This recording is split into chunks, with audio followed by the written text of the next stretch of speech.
Before we begin the story, let us know where you're watching from by leaving a comment below. If you enjoy this video, don't forget to like and subscribe. Have a wonderful day. Enjoy the story, everyone. Sophie Harwood sat by the attic window, her knees drawn up to her chest, as the last rays of sunlight brushed against her pale face. The old glass distorted the world outside, yet the truth had never been clearer. She wasn't a guest in her aunt and uncle's mansion. She wasn't even family. She was a debt, an inconvenient burden waiting to be sold off like unwanted furniture. It had been 7 months since her parents died in that violent car crash on a rainy Friday afternoon. The news came with a knock on the door, and 2 solemn police officers who wouldn't meet her gaze. Sophie, only 19, crumpled to the floor, clutching the last photograph of her smiling mother and father, as if it could somehow bring them back. Her world collapsed in a single heartbeat. She was sent to live with her mother's sister, Clara Harwood, and her wealthy husband, Edward. On the surface, the Langley estate in Connecticut was beautiful. Gilded chandeliers, spotless marble floors, staff moving like ghosts. But the warmth was fake, and so were the smiles. From the moment Sophie arrived, she was made to feel like a charity case. "She doesn't fit here," Clara whispered one evening, thinking Sophie couldn't hear. "She eats like a bird and takes up an entire room. You know what we could do with that space?" Edward replied, sipping his brandy. Sophie quickly learned to be silent, invisible, a ghost in a mansion full of life she could never be part of. But nothing could have prepared her for the night she was called to the study. Edward sat behind his grand oak desk, fingers steepled, his face an emotionless mask. Clara stood beside him, lips painted in a shade too dark for her face, like a stain that wouldn't wash away. "We've made a decision, Sophie," Clara said, adjusting her pearls. "It's time you earned your place here." Sophie's stomach tightened. "What do you mean?" "You're going to be married," Edward announced, flipping a page in a folder he hadn't bothered to hide. Sophie stared at them, frozen. "Married to whom?" "To someone who values tradition, someone who understands responsibility." "Victor Langley," Clara said with a cold smile. The name hit Sophie like a stone in her chest. She had heard it whispered in society circles. A billionaire, reclusive, nearly 50, ruthless in business. Rumors surrounded him like smoke. One failed marriage, no children, a heart as cold as the fortune he built. Sophie's breath quickened. "I don't even know him. I'm only 19. I don't want to get married." Clara's expression hardened. "This isn't about what you want, Sophie. Your uncle and I have debts. Consider this, your contribution to the family." "You're selling me," Sophie said, the words bitter on her tongue. Edward didn't flinch. "You're being given a life most girls in your position would beg for. You'll want for nothing. Security, luxury, misery." Sophie interrupted, standing up, her voice trembled but held steady. "You're selling me to a man older than my father was when he died." Edward stood slowly, walking toward her with the calm menace of a man used to being obeyed. "You will marry Victor Langley in 2 weeks. There will be a ceremony. The papers are ready. All you need to do is say, 'I do.'" Sophie's hands clenched into fists. "You won't." "You will," Clara said coldly. "Or we'll send you to a group home. No college, no future, no protection. Your parents are gone, Sophie. This is all you have." The words cut deeper than they intended. Sophie swallowed the rising tide of anger and humiliation. Tears burned behind her eyes, but she refused to let them fall in front of them. "I'll leave. I'll run away," she said, her voice quiet but firm. "And go where?" Edward asked. "You have nothing. You are nothing without us." That night, Sophie didn't sleep. She lay in the dark, staring at the ceiling, as if it could offer answers. Her mind raced, heart pounding with panic. Could she escape? Was there anyone she could turn to? But the truth was cruel. She had no one. Her parents had been only children. Her friends had drifted away after the funeral, uncomfortable with grief they couldn't fix. So, 2 weeks later, in a gown that didn't feel like hers, wearing shoes that pinched her toes and a veil that made it hard to breathe, Sophie walked down an aisle lined with roses she hadn't chosen. The ceremony was private, elegant, and entirely hollow. No friends, no laughter, only silence, and the weight of a contract signed with trembling hands. Victor Langley stood at the altar like a statue, tall, composed, silver streaks in his dark hair, his face unreadable. He didn't smile when he saw her. He didn't frown either. He simply observed, his eyes cool and calculating, as if evaluating a business acquisition. Sophie's legs felt like they might give way. Her voice was barely a whisper when she said, I do." The ring on her finger was heavy. The kiss was polite, brief, and dry. And just like that, she was no longer Sophie Harwood. She was Mrs. Sophie Langley. Later that night, as the limousine rolled toward the estate she now legally belonged to, Sophie kept her gaze fixed on the dark window. The city lights blurred into lines of gold and sorrow. Her new husband sat beside her, silent, exuding power like a storm waiting to break. She didn't know what awaited her behind those massive doors of the Langley mansion. She didn't know if he would touch her, if he would own her, if she would ever feel human again. But one thing was certain. She had just entered a cage that sparkled like a palace. And every breath she took felt like a countdown. To what? She didn't know, but the night was just beginning. The Langley mansion loomed like a fortress against the dark sky, its windows faintly glowing, as if the building itself were watching. Sophie stood in the grand foyer, her fingers clenched around the bouquet she no longer remembered holding. Her heart thundered in her chest, not from joy, but from something colder, something closer to dread. The wedding had ended just hours ago, and now she was here. A married woman. Barely 19, bound to a man she didn't know, didn't trust, and couldn't read. Victor Langley. He had barely spoken to her during the ceremony or the drive to the estate. He only offered polite nods and sharp glances, his voice quiet, distant, almost mechanical. Yet, there was something behind his silence, something unreadable in his dark gray eyes. Power, sadness, or worse, indifference. Sophie's heels echoed as she was led through the hallway by a maid dressed in gray. The woman didn't smile, didn't speak. She simply gestured toward a double door at the end of the corridor. "Your room, madam," she said before vanishing as quickly as she appeared. Sophie hesitated. Her room? Not our room. Before she could think too much, the door behind her creaked. She turned sharply. Victor stood there. No jacket, sleeves rolled up, collar loosened, as if he had already shed the formality of the day. He didn't look menacing, but his presence filled the hallway like a storm front. Sophie's pulse raced. Every childhood tale, every whispered warning, every fear that had plagued her mind since the engagement hit her like a wave. Her hands trembled slightly as she took a step back, colliding softly with the doorframe. He noticed and paused. "I'm not here to hurt you," Victor said simply. His voice wasn't cold. It was calm, deep, with a hint of something restrained beneath it. Sophie said nothing. He studied her for a moment before gesturing toward the door. "This is your space. You're free to lock it if you want." Her breath hitched. His tone wasn't demanding, not cruel, but the offer caught her off guard. She opened the door slowly. The room inside was enormous, softly lit with golden sconces.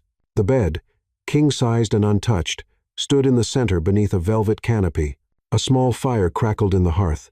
The air smelled faintly of lavender. Sophie stepped inside, her movements unsure. She turned to see Victor still standing in the doorway, his hand resting against the frame, his eyes never leaving hers. "I won't come in unless you invite me," he said quietly. "This house is yours as much as mine, but your body, your space, will always be yours." Sophie's throat tightened. She expected control, domination, demands masked as marital rights. Instead, she received something else. Respect? No, it had to be a trick, a mask before the reveal. Victor stepped back. "There's a bell by your nightstand. If you need anything, water, food, help ring it." She didn't answer, just nodded barely. He gave a small bow of his head, then turned, his steps quiet as he moved away. But before he vanished down the hallway, he glanced back once more. "You're my wife, Sophie," he said, "but I will never touch you unless you wish it." Then he disappeared into the shadows. Sophie stood frozen, the words lingering in the silence like perfume. She didn't know whether to trust them or him. She sat on the edge of the bed, still in her wedding dress, unable to bring herself to change. Her fingers moved slowly to the clasp on her bracelet, a gift from Clara, who had called it a symbol of duty. Sophie unclasped it and placed it gently on the table, as if shedding a shackle. The silence of the room pressed in. Her eyes wandered to the door. It was still slightly ajar. He hadn't closed it behind him. She walked over and pushed it shut, then locked it. Not out of fear, but because it was the only decision that still belonged to her. The night stretched on. Sophie couldn't sleep. She lay awake, listening for footsteps, waiting for the creak of a door, the shift of shadows. But none came, just the steady hum of wind outside and the gentle crackle of firewood. At one point, she rose and wandered to the window. The vast garden outside was cloaked in moonlight. In the distance, the fountain bubbled softly, its sound barely reaching her ears. She hugged herself. She didn't cry. Not yet. But something was changing. She didn't know what. The house felt different than she expected. Not warmer, not safer, but quieter, less hostile. And the man she had imagined forcing himself on her was instead sleeping somewhere else, alone. Why? The question echoed louder than the fear. She returned to bed, this time sliding under the covers. She stared at the ceiling, the fire casting soft, flickering shadows across the ornate moldings, and then a knock soft, 2 taps, gentle. She tensed. "Sophie." His voice came low, muffled through the door. "I just wanted to say good night." She didn't answer. He waited a beat. Then footsteps walked away. The silence returned. But this time, it didn't feel empty. It felt full of something new, not safety, not yet. But perhaps the beginning of something she hadn't expected at all. Sophie awoke with the weight of silence pressing against her chest. It wasn't the silence of danger or dread, but of uncertainty.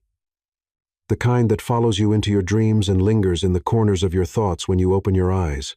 The fire had died down, and the scent of lavender remained, clinging faintly to the sheets like a memory that didn't belong to her. The first morning as Mrs. Langley, she lay still, trying to remember if it had all truly happened.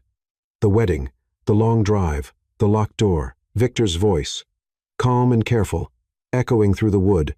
"You're my wife, but I will never touch you unless you wish it."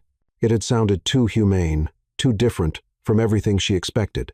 Still wearing the silk nightgown a maid had laid out on a velvet stool, Sophie rose, washed her face, and brushed her hair in silence. She avoided her reflection in the mirror. She didn't recognize the girl looking back anyway. A knock on the door startled her. "Breakfast is served, madam," a voice called softly. Sophie hesitated before replying, "I'll be down shortly." The dining room was massive.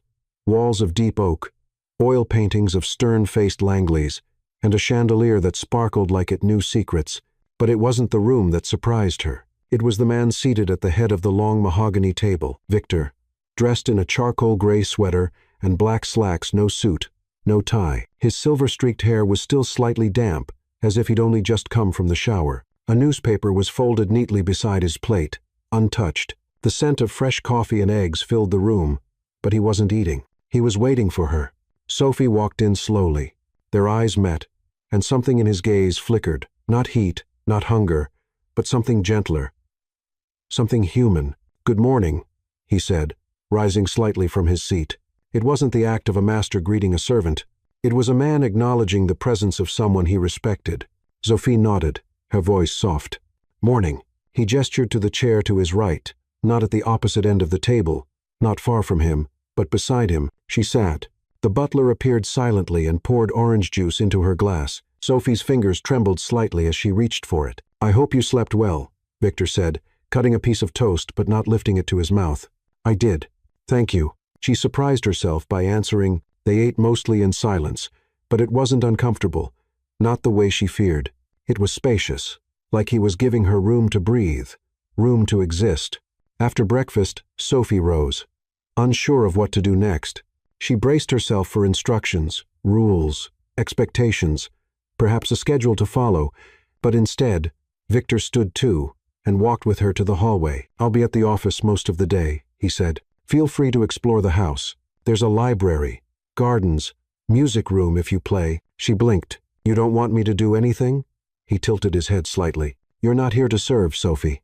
You're here to live." That stunned her more than anything else he could have said. Later that afternoon, she wandered into the library. It was a grand, quiet room with a fireplace, dark wooden shelves lined with hundreds of books, classics, biographies, poetry, and even some well-worn novels with cracked spines. She selected one, Wuthering Heights, the copy older than her by decades, and curled up in the leather armchair by the window. For the first time in days, maybe weeks, she felt her mind begin to breathe again. Hours passed. A soft knock interrupted her reading. Sophie looked up, startled. Victor stood in the doorway, holding 2 mugs. "May I come in?" She nodded slowly. He stepped inside and handed her a cup. "Chamomile." "You looked absorbed. I didn't want to startle you." Sophie accepted the mug, Still warm. Thank you. He sat across from her. Not too close. Not too far. The fire crackled between them. A comfortable distance.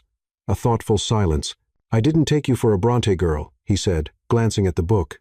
I didn't take you for someone who reads tea leaves, she replied, then froze. Did that sound rude? But Victor chuckled low. Warm.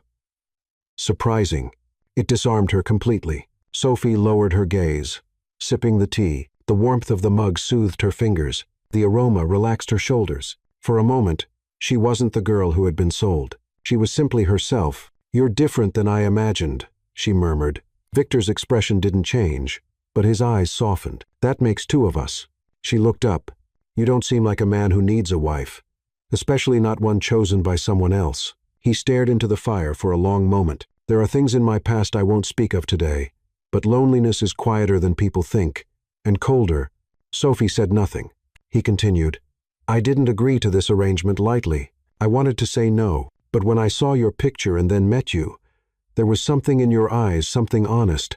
I knew you didn't belong to any of this. Not the deal, not the lies. Her heart clenched. Then why did you say yes? She whispered. He took a slow breath, eyes still fixed on the flames. Because I thought I could protect you from them, from the people who sold you like an object. I didn't want to be another monster. Sophie's lips parted, stunned. She hadn't expected that answer. She hadn't expected any of this. The silence between them stretched again, but this time it was full with meaning, with something unspoken. He stood, leaving his cup on the table. I'll let you read, he said gently. Dinner is at 7 if you'd like to join. And just like that, he was gone. Sophie remained seated, the book forgotten in her lap. She didn't know what to think anymore. Victor Langley was supposed to be a man of power, distance, control. Instead, he was showing her something dangerous. Kindness, the kind that slips past defenses when you least expect it. The kind that makes you forget you're supposed to be afraid. And in that moment, sitting alone, tea cooling in her hands, Sophie wasn't sure if that was a comfort or the most dangerous thing of all. It started with the smallest things. A folded blanket left on the armchair where Sophie always curled up to read, the kind of gesture that didn't announce itself, that didn't demand gratitude, but lingered quietly like a soft breath in a silent room. The mornings passed in a rhythm Sophie didn't expect. She'd wake early, find the sun pouring through the high windows of her bedroom, and feel, for just a second, not trapped, not owned, but seen. Victor never barged into her space. He never knocked late at night. He never pushed. And yet, he was there in gestures, in silence, in noticing. One afternoon, as Sophie entered the garden through the west wing, she paused. A small table had been set near the fountain just for her, a single chair, a glass of lemonade with mint leaves, and a plate of her favorite biscuits, ginger and honey, the kind her mother used to bake when she was a child. She hadn't told anyone she liked those. Not here. But someone remembered. Victor. She sat slowly, the cool metal chair warming beneath the soft sunlight. Around her, the flowers bloomed in perfect symmetry. Roses, lilies, and climbing ivy that tangled like poetry against the stone walls. The scent of jasmine floated in the breeze. For the first time since arriving, Sophie didn't feel like a ghost haunting someone else's life. She felt present, whole, not healed, but breathing again. That evening, she passed through the library and noticed something strange. A book, Little Women, had been moved to the center of the reading table, her copy, the one she brought from her childhood home and hadn't touched in weeks. It sat beside a cup of chamomile, still faintly warm. Her eyes drifted toward the hallway. Was he watching? Was he waiting for her to notice? At dinner, Sophie finally found the courage to speak. You remember the ginger biscuits, she said softly, not looking at him directly. Victor, seated at the other end of the intimate dining table, glanced up, his expression unreadable, but his voice warm. Of course, you mentioned them once, in passing. You were speaking about your mother. Her baking calmed you after nightmares. Sophie blinked. The memory surfaced. Yes, she had told him the night of the wedding when she was too afraid to sleep, too tense to cry. She had been rambling, trying to distract herself. She didn't think he was even listening, but he had been. I didn't think you were paying attention, she murmured. I always pay attention, he replied, lifting his wine glass. His gaze held hers for a second too long. Sophie's breath caught, but she didn't look away. Later that night, she lingered in the hallway outside the library. The door was ajar, golden light spilling into the corridor. She peeked in and saw him not reading, not working, just sitting by the fire, turning something over in his hands. It was a music box, hers, the one she kept hidden at the back of her closet. She stepped inside. "Where did you find that?"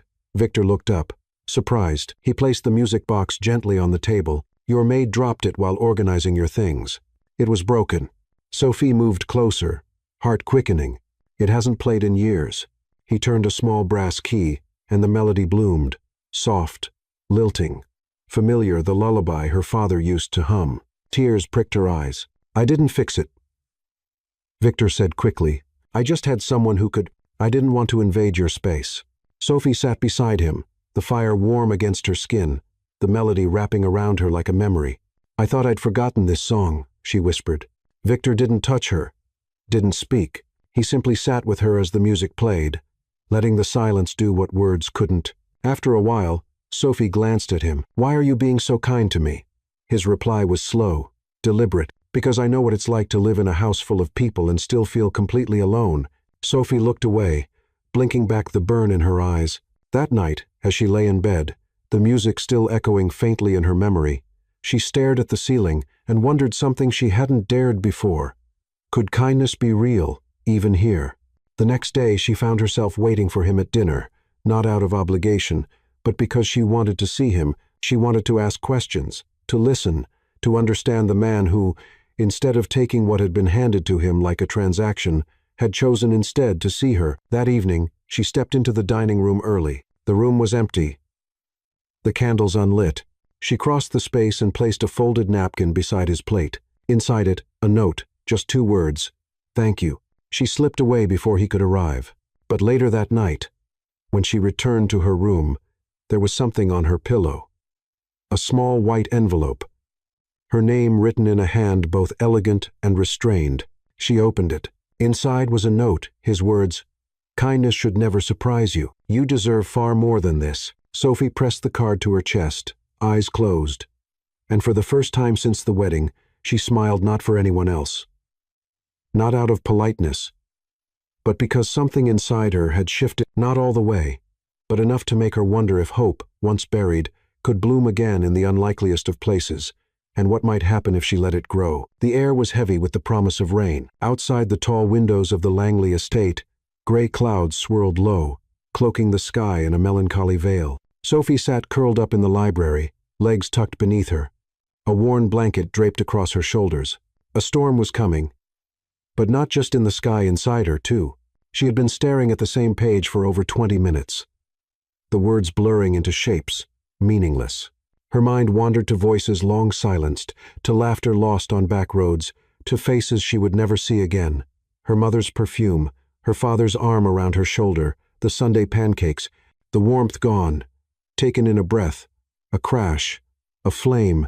She didn't hear Victor approach, but somehow his presence didn't startle her. She looked up slowly as he stood near the doorway, holding 2 mugs of tea, as he always did now, like a quiet ritual. His eyes, that familiar stormy gray, studied her face. "You're somewhere far away," he said gently. Sophie blinked, grounding herself back into the room. Yes and no. He crossed the room and handed her the mug. She wrapped her hands around it without thinking. The heat soothed her fingers. The silence between them was familiar now, safe even. "I lost my parents in a car accident," she said, her voice soft but unwavering. 7 months ago. Victor didn't speak. He didn't interrupt. He sat beside her and waited, letting the silence stretch until she chose to fill it. "It was raining," she continued. "I was supposed to go with them that night, but I had an essay due. I begged to stay home. I was so worried about the grade." Her voice broke, but she didn't stop. "They never came back. And I kept thinking, if I'd just gone with them, maybe it would have been different. Or maybe we all would have." She didn't finish the thought. Victor's hand remained on his lap, unmoving, but his gaze had changed, darkened, sharpened not with judgment, with knowing. "I used to replay that moment over and over," she whispered. "The last thing I said to my mother was, 'Don't forget the snacks.' That's it. That's the final memory." A long silence followed. Then Victor spoke, and his voice was lower than she'd ever heard it. "I was 8 when my father told me I was a disappointment." Sophie turned toward him, startled. "He handed me a stock report," Victor continued, eyes fixed on the fire, told me I needed to understand what legacy meant, that feelings were a distraction, that empathy was weakness. He used to keep score not of love, not of time spent with me, but of wins, accomplishments. Sophie watched him as he spoke, his posture still straight, still composed, but his voice carried something cracked beneath its surface, something old. I spent my life trying to be what he wanted. I built an empire, bought everything he once said I couldn't afford. But no matter how much I achieved, it was never enough, not for him, not for me. Sophie whispered, "Did he ever say he was proud?" Victor's jaw tightened. No. Silence. Two broken pasts tangled in the same room, sitting side by side like shadows cast by the same light. Sophie placed her mug on the table and shifted slightly toward him. "I always thought my parents would be there forever. I was soft because they let me be. I felt safe because they held me like I was the most precious thing." She paused. "But after they died, I realized how little that softness meant to others. Clara didn't want warmth in her house. She wanted obedience. She made it clear I wasn't family. I was a debt in a dress." Victor looked at her, then really looked. "I'm sorry," he said, and those two words from a man like him carried more weight than whole apologies from others. Sophie's throat tightened. She didn't want to cry, not now, not in front of him, but tears pressed anyway. "I hated you," she admitted, her voice a whisper. "Before I met you, I imagined the worst. I thought you'd take everything from me, my dignity, my choices." Victor nodded once. "You had every reason to believe that, but you didn't," she added, looking at him, and that was the moment something shifted. He leaned forward slightly, elbows on his knees, his voice quieter than ever. "You make me want to be different, Sophie." Her breath caught. "I've lived a life of transactions," he continued. "Deals, power plays. I've never had space for softness. But when I saw you, I didn't want to own you. I wanted to undo what they did to you." Sophie stared at him, heart thudding so loud she could barely hear her own thoughts. "I didn't want to be saved," she said softly. "I know," he replied. "I just wanted to stop the bleeding." She reached for the blanket beside her, wrapping it tighter around her shoulders. Suddenly cold. Victor stood, sensing her retreat, but not offended by it. "You don't have to speak about it again," he said gently, "but if you ever do, I'll be here." As he walked toward the door, Sophie's voice rose, quiet, but certain. "Wait." He paused. She hesitated, then said, "Thank you for not filling the silence with advice or trying to fix what can't be fixed." He turned just enough for her to see the shadow of a smile. Sometimes, silence is the most respectful form of presence. And with that, he was gone. Sophia sat alone again, but it didn't feel like before. The room still held his warmth, his listening, and the fire flickered gently, like a heartbeat. She wasn't sure what would come next. But for the first time, the past didn't feel like a cage. It felt like the place where healing might just begin. The rain came in waves that night, a quiet, steady rhythm against the glass panes of the Langley estate. Thunder grumbled in the distance, not fierce enough to frighten, but enough to make the walls feel closer, the silence deeper. Sophie stood at the window in the hallway outside her bedroom, watching the sky split open in brief flashes of silver. Her fingers touched the cold glass, as if trying to feel the storm on the other side. Something about the rain always made her chest ache, the kind of ache that didn't have a name, only a weight. Behind her, the house had quieted. The staff had gone to their quarters, the lights had dimmed, but she couldn't sleep. The air in her room felt too still, too quiet.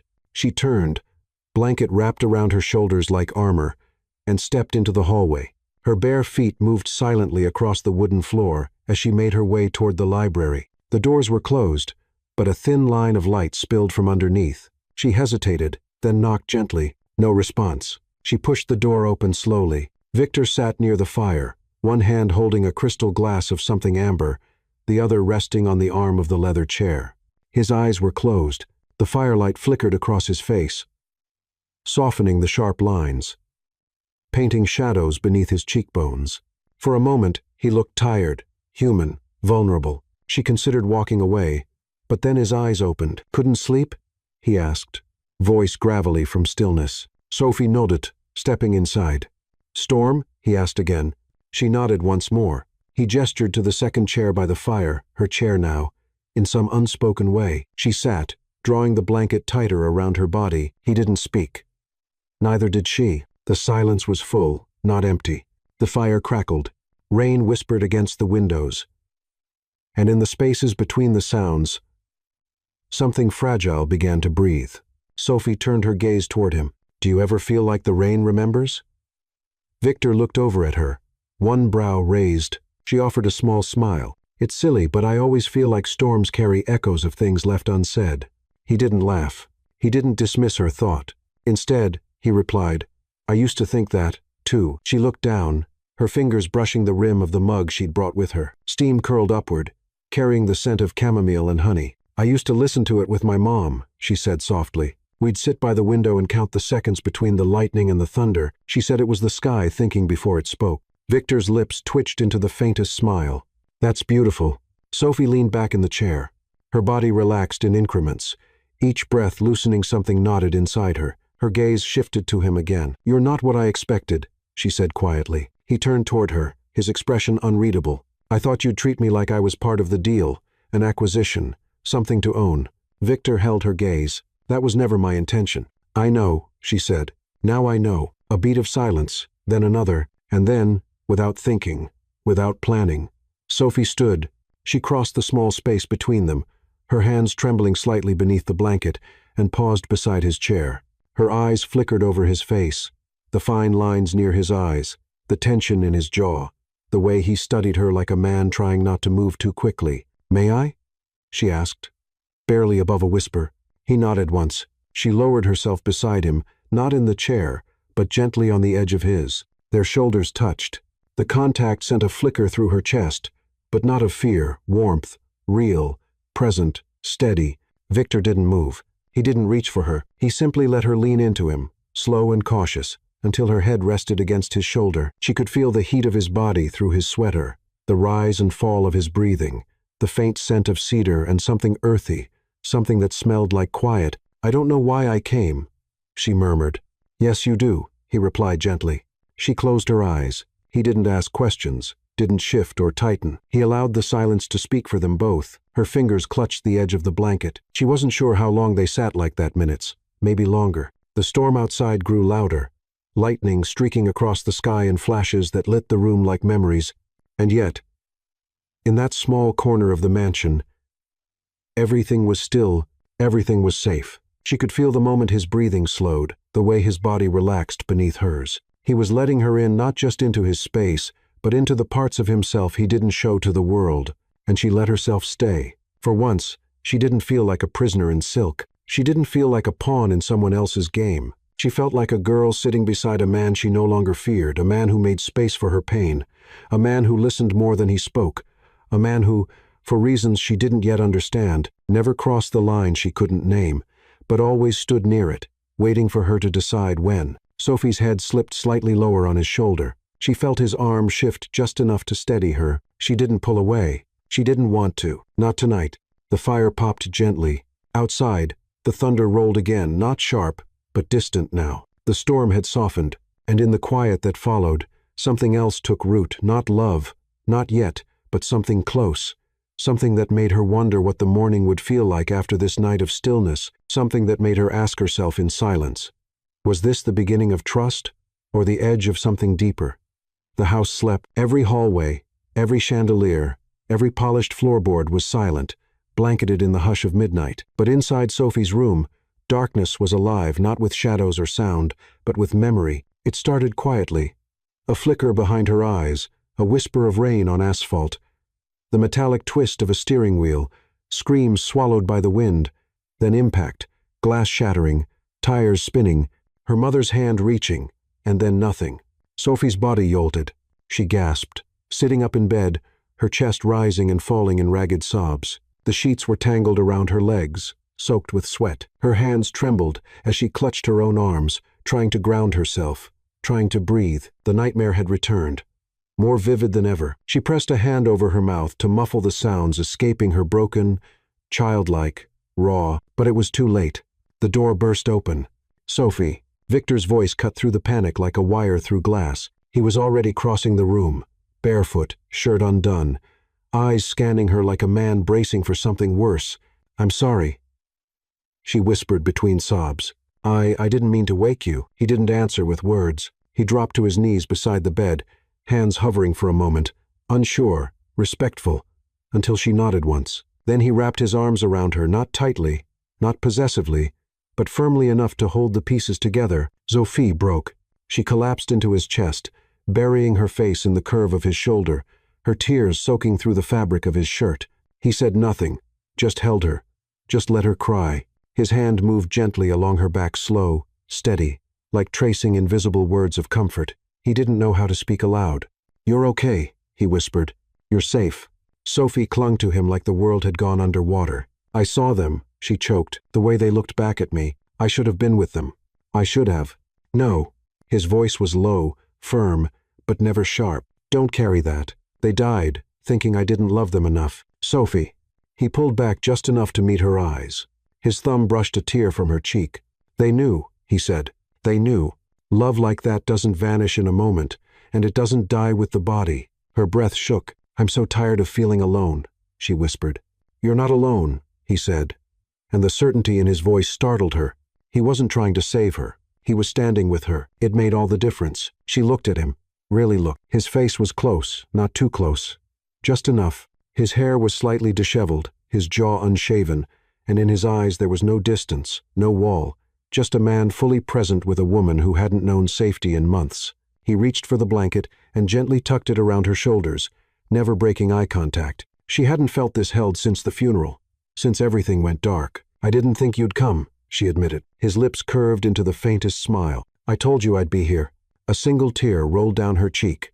Victor caught it with his thumb, but this time his fingers lingered. His palm cradled the side of her face, warm. Still, she didn't pull away. Her hand lifted slowly, unsure, and rested lightly over his. "I'm afraid," she whispered. "So am I," he said. "But I'm more afraid of watching you go through this alone." The silence that followed wasn't empty. It was everything. They remained like that.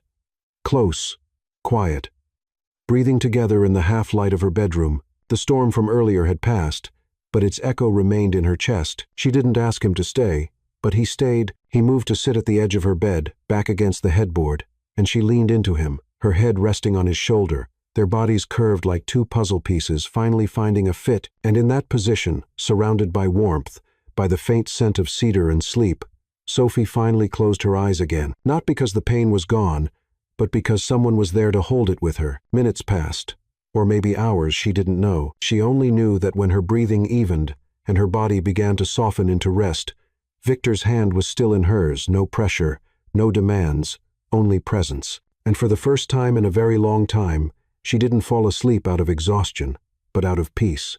Yet, even as sleep wrapped around her, one question remained, soft, quiet, but pulsing beneath her heartbeat. Why does this man, who owes me nothing, care so deeply? The morning after the nightmare arrived like a quiet apology. Soft light slipping through pale curtains, the air still, the world holding its breath. Sophie stirred slowly, the weight of a steady arm across her waist anchoring her to the moment. For a second, she forgot where she was, and then she remembered. Victor, his warmth, his presence, the way he had held her through the storm of memory without asking for anything in return. He was still there, not asleep, but still, awake beside her, silent, his breathing deep and even. She didn't move, afraid the spell might break. Her head rested just below his shoulder, and she could feel the beat of his heart, strong, steady, real. He was so close, and yet not imposing. She had never known a man like this, one who waited, one who listened, one who didn't try to fix her brokenness, but chose to remain near it. Slowly, she lifted her head. Victor looked down at her, eyes soft, unreadable. "Morning," he said, voice low and husky from hours of silence. Sophie managed a small nod. "You stayed?" "Of course." She sat up gently, wrapping the blanket around her. He didn't reach for her. He didn't even shift. He just watched her with a gaze so steady, so quiet, that it almost hurt. "I should get dressed," she whispered. He nodded, rising without a word. At the door, he paused. "I'm here, Sophie. That doesn't change." And then he was gone. The day passed slowly. Sophie wandered the gardens in silence, her steps thoughtful, her hands brushing the edges of blooming roses. Her mind played the night over and over. The way his arms had felt, the softness in his voice, the steadiness of his touch. Her heart was a mess of confusion. Could she be falling for him? Was that what this was? No. Yes. Maybe. By evening, she was restless. She walked the hallway outside his study 3 times before stopping at the door. Her hand hovered above the wood. She knocked once. "Come in," his voice answered. Calm. Sophie stepped inside.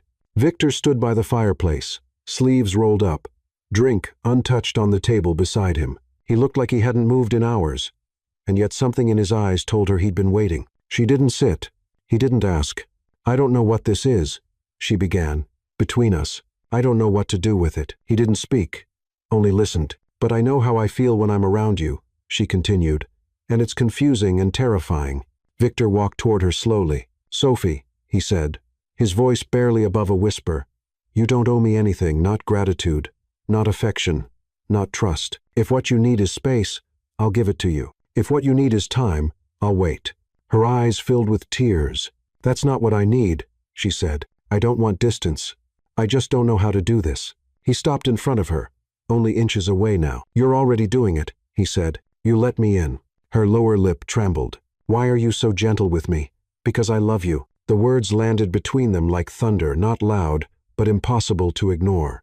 Sophie blinked. "What?" Victor stepped closer. "I love you. I tried not to. I didn't expect to. But the way you carry your pain, the way you hold on to your dignity, even when the world strips everything else from you, the way you never ask to be rescued, even when you're drowning." He took her hand. "I love you, Sophie, not because I'm supposed to, not because you're my wife by contract, but because you are the strongest, softest soul I've ever met." Tears spilled over her cheeks. "You shouldn't say that," she whispered. "You don't know what I'm still hiding." "I don't care," he said. "Whatever you're carrying, I want to help carry it." Sophie's chest tightened. Her entire life, love had been conditional, measured, earned. But this was something else. She reached up slowly and rested her hand against his cheek. "I don't know if I love you the way you love me," she admitted. His expression didn't change. "I only know that I feel safer with you than I've felt in my entire life, and that when you're near, I forget I was ever afraid." He closed his eyes for a moment, letting those words wash over him. Then he opened them again. That's more than enough. They stood like that, inches apart, breath shared, hearts exposed. Sophie leaned in slowly, her forehead resting against his, and there it was not a kiss, not a touch, but something deeper. A moment suspended between past pain and future possibility. "I don't want this to end," she whispered. Victor responded, not with words, but by wrapping his arms around her in the softest, most certain embrace she had ever known. Not rushed, not hungry, just present, and in that stillness, she knew this was no longer survival. This was the beginning of something real, something that might just last. But even as she melted into his warmth, one question lingered at the edges of her heart, quiet, insistent, and still unanswered. Was she ready to let herself be truly loved, or was she still too afraid to let go completely? The mansion no longer felt like stone and silence. Something had shifted, not in the walls, but in the spaces between them. It began with sound, a soft piano melody drifting through the halls in the late afternoon, not played by a master, but by hesitant fingers rediscovering courage. Sophie's hands trembled the first time she touched the keys in the music room, but Victor had simply leaned against the doorframe and listened, never interrupting, never judging. Then came scent, warm cinnamon drifting from the kitchen, lavender lingering in the bedrooms, fresh roses arranged in vases that had long stood empty. Sophie had wandered into the kitchen one morning, barefoot and shy, and asked the chef if she could bake. The woman had blinked, startled, then smiled. Now the staff whispered about her when she passed, not with disdain, but with wonder. She greeted them by name. She smiled with her eyes. She asked questions, remembered birthdays, paused to compliment a bouquet or a clean floor. Her presence, once ghost-like, had become sunlight through heavy curtains. The house noticed, so did Victor. One evening, as he returned from the city, briefcase in hand, he paused in the foyer. The scent of lemon scones filled the air, and laughter echoed faintly from the drawing room. Sophie's voice, light and alive, teasing the gardener about the roses that refused to bloom. Victor stood still for a moment, just listening. Then he closed his eyes. He had bought this house decades ago, furnished it, maintained it, protected it, but he had never once thought of it as a home until now. Sophie's fingerprints were everywhere, not literal, but felt. The blanket on the armchair by the fire, folded just the way she liked it. The mug in the kitchen with the chipped rim she refused to replace because it had character. the stack of books by the window seat, poetry mostly, and a half-finished sketchbook filled with garden flowers she was trying to draw. Victor didn't say much about these things, but he noticed every single one. And more than once, he found himself smiling alone in a room she'd just left. One morning, he found her in the library, sitting on the floor beside the fireplace, reading to one of the maid's daughters, a girl no older than 10, eyes wide with curiosity, fingers clutching a stuffed rabbit. Sophie's voice was soft, animated, wrapping the child in story and wonder. Victor stood in the doorway, unnoticed. He didn't interrupt. He just watched. And something in his chest, something long dormant, stirred. Later that night, as they sat together by the fire, Sophie leaned into him, barefoot, her legs curled beneath her. She wore a soft gray sweater that belonged to him now, or maybe to them both. Her hair was undone, cascading over her shoulder. He reached up and gently tucked a strand behind her ear. "You've changed everything," he said quietly. She smiled, without looking up.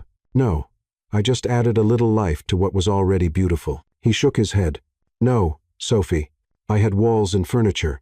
You gave it soul." Her gaze softened, and then she said something he hadn't expected. "This place used to feel like a palace I wasn't allowed to live in." He tensed slightly, but she reached for his hand. "Now it feels like a nest, a warm, safe place I want to wake up in." Victor brought her fingers to his lips, kissed them softly. She didn't pull away. He held her hand against his chest for a long moment. The fire crackled. The wind moved outside. Inside, everything was still, peaceful. In the days that followed, routines formed without being spoken aloud. Sophie would leave little notes on his desk, a flower sketch, a quote from a book, a line from a song. He would respond with bookmarks in her novels, slips of paper with dinner reservations, or her favorite chocolate resting on her pillow. They passed each other in the halls with glances that held more than words. They dined not like strangers fulfilling a duty, but like companions sharing something sacred. The staff began to smile more.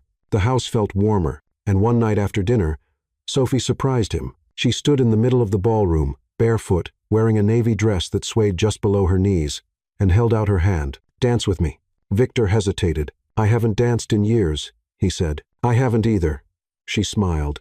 "We'll be clumsy together."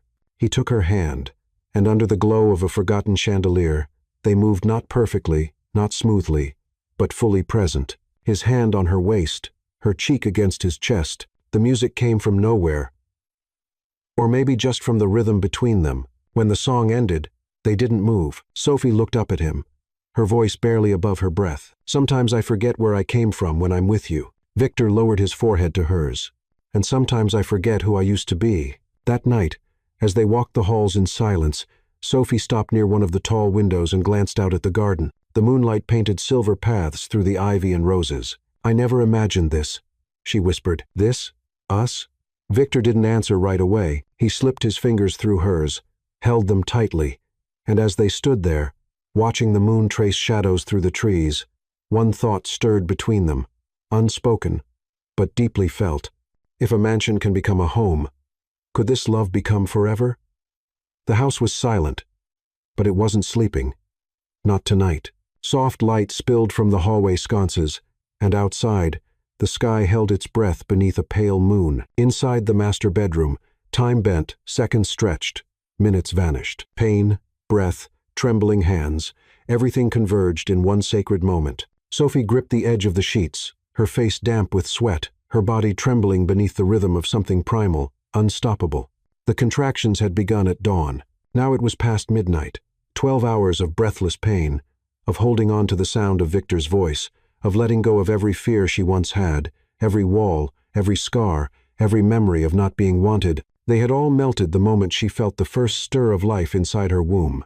And now that life was about to arrive, Victor sat beside her, his hand gripping hers, knuckles white.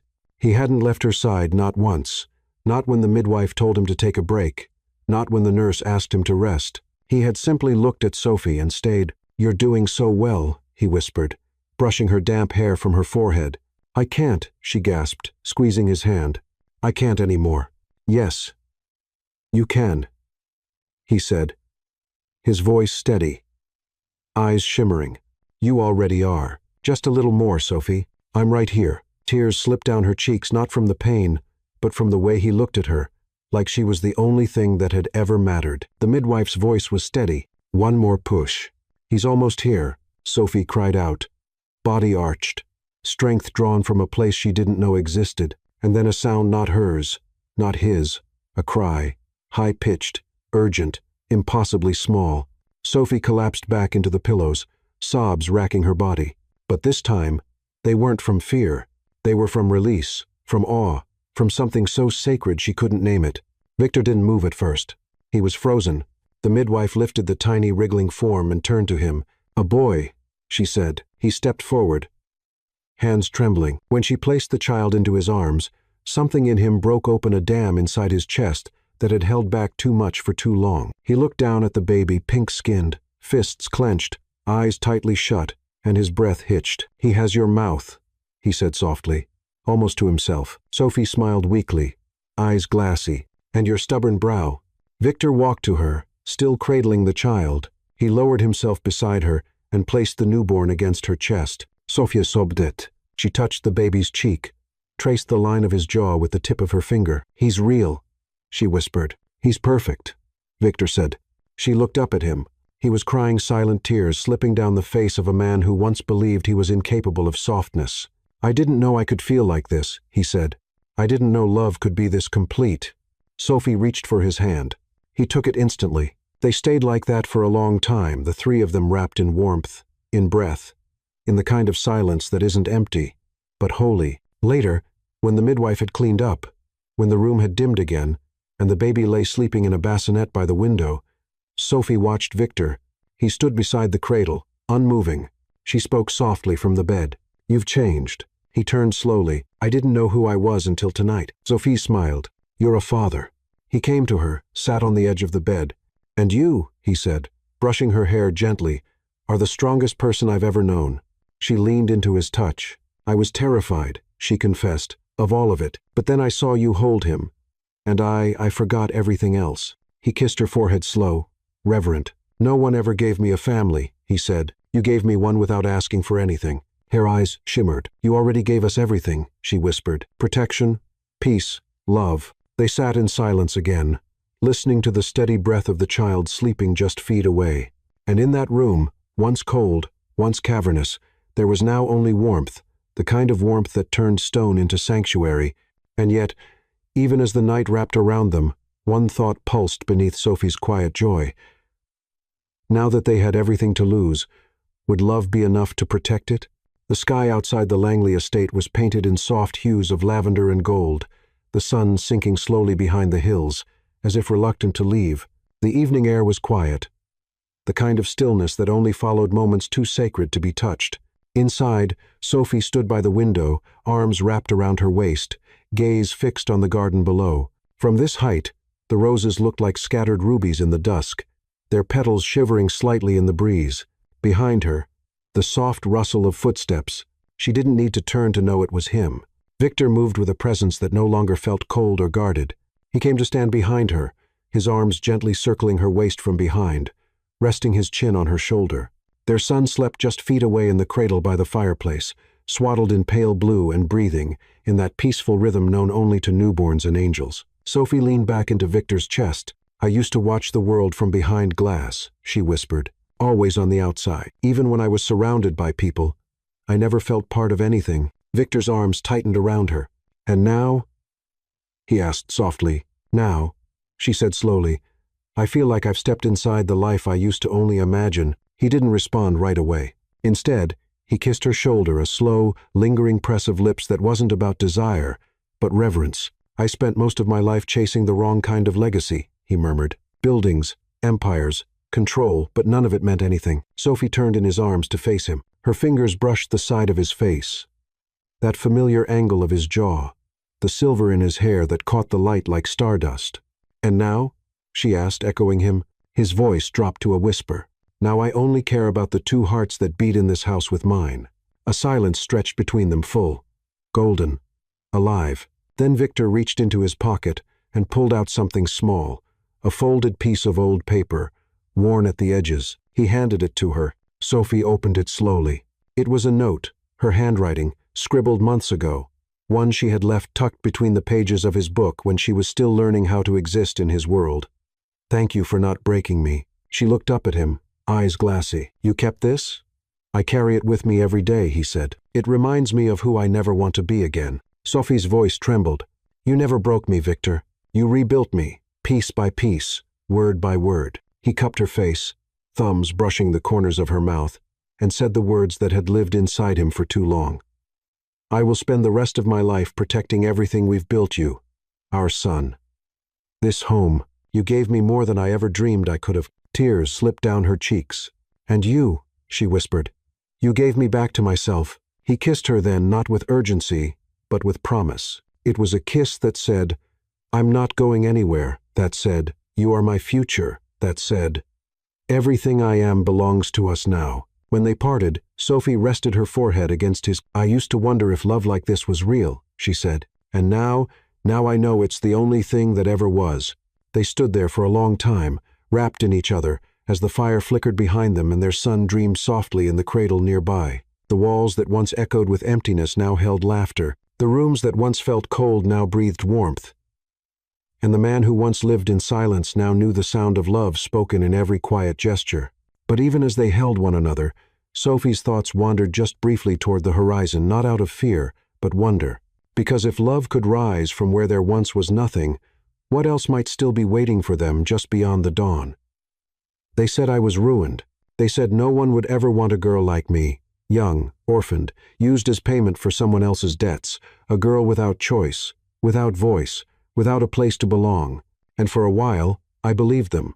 I believed I had been sold into silence, that my life would be a series of shadows, elegant ones, perhaps, gilded in gold and wrapped in silk, but shadows all the same. I believed love was something reserved for those who had never been broken. But then he looked at me not with desire, not with pity, but with recognition, as if somewhere beneath the weight of what they'd done to me, beneath the pain I carried like a second skin, he saw someone worth choosing, not because I was beautiful, not because I was his, but because I was still here, still breathing, still brave, still whole, even in the pieces.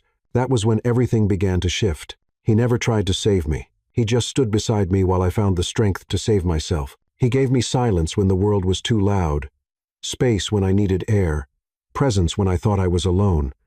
And slowly, the girl they tried to erase returned. I didn't just survive. I softened. He trusted. I loved. And now, when I walk through the halls of the house they once forced me into, I no longer feel like a prisoner in a palace.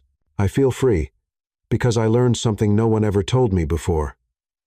Love isn't always fireworks. Sometimes it's the sound of steady breathing beside you in the dark. Sometimes it's tea placed quietly at your door, a blanket over your shoulders, a note in the margin of your favorite book. Sometimes love grows slowly, not in a spark, but in the warmth that lingers long after everyone else has left. And that kind of love, it doesn't demand. It builds. It doesn't shout. It stays. To the girl out there who thinks her pain disqualifies her from happiness, to the woman who is told she is only valuable when she's useful, to anyone who's been discarded, silenced, or sold, you are not ruined. You are not unlovable. You are still worthy of a beginning that doesn't hurt. If you are in the middle of a night you think will never end, let me tell you I was there, too. And now, I have a son whose heartbeat reminds me that new life doesn't just come in tiny bodies. It comes in second chances, in healing, in the choice to open your heart again, even after the world taught you to close it. So, if you're listening to my voice, know this. You are allowed to hope again. You are allowed to love again. And even if the story they wrote for you started in pain, God still has the final word, because what was meant to destroy me became the beginning of the purest love I've ever known. And I believe, with all my heart, the same can happen to you. Not every love story begins with flowers. Sometimes it begins with loss, with a contract signed without a soul, with a yes spoken out of obligation, and a heart full of fear. Sophie was sold, negotiated, forced, but instead of finding a prison, she found a home. Instead of being touched out of duty, she was respected in silence, and when she least expected it, what was a gilded cage transformed into the place where love blossomed. This story reminds us of something the world tries to make us forget. True love doesn't demand. It waits. It doesn't shout. It stays. It doesn't impose. It builds day by day, gesture by gesture, silence by silence. Now I ask you, how many times have you walked through dark places thinking nothing could grow from there? And it was precisely there that God began a miracle